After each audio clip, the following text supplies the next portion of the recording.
L'idée, c'est vraiment que ce volume-là soit indépendant. La future église de Planoise aura-t-elle un clocher bien visible dans ce quartier populaire de Besançon?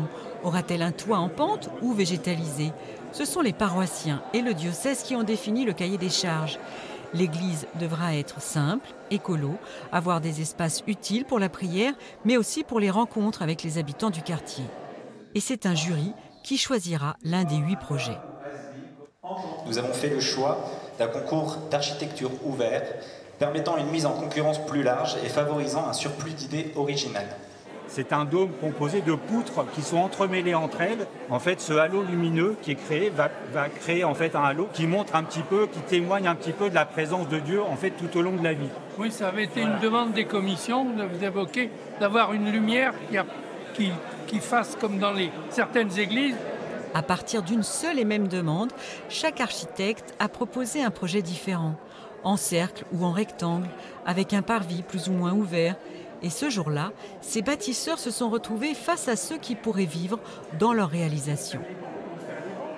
En général, un architecte, il est assez seul, il présente son projet, il est là dans le... Mais là, on est confronté à toutes les personnes, à tout le monde, avec tous les avis. Et c'est très très rare et il faut beaucoup d'humilité. Ce temps de rencontre, c'est l'un des épisodes de cette histoire qui ne fait que commencer. Cela fait presque 2 ans que les paroissiens n'ont plus d'église. Le bâtiment est devenu dangereux à la suite de malfaçons. Nous attendons avec impatience l'émergence de cette nouvelle église du XXIe siècle, un édifice moderne qui reflètera l'âme et l'histoire de notre communauté. Une communauté qui a commencé à se retrouver dans cette ferme. C'était en 1970. Le quartier Planoise sortait tout juste de terre.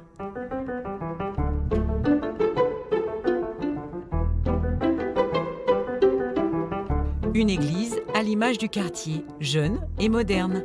Le premier curé de cette paroisse n'a jamais quitté Planoise.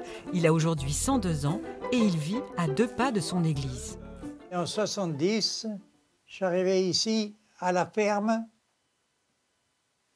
pour la construction de l'église. L'église était remplie, hein.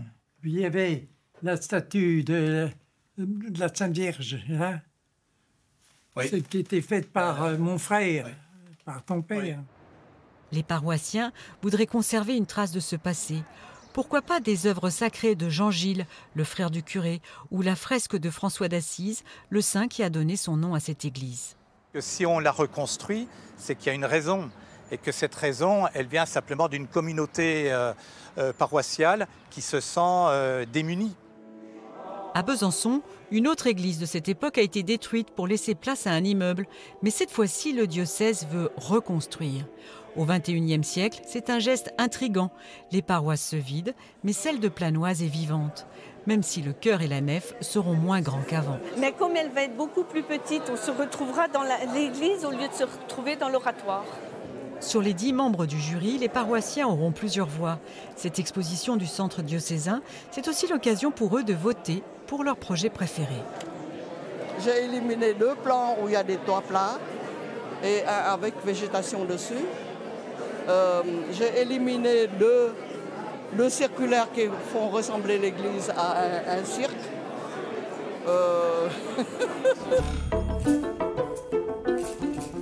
Une fois l'architecte choisi, il faudra financer cette construction. Le diocèse recherche des mécènes.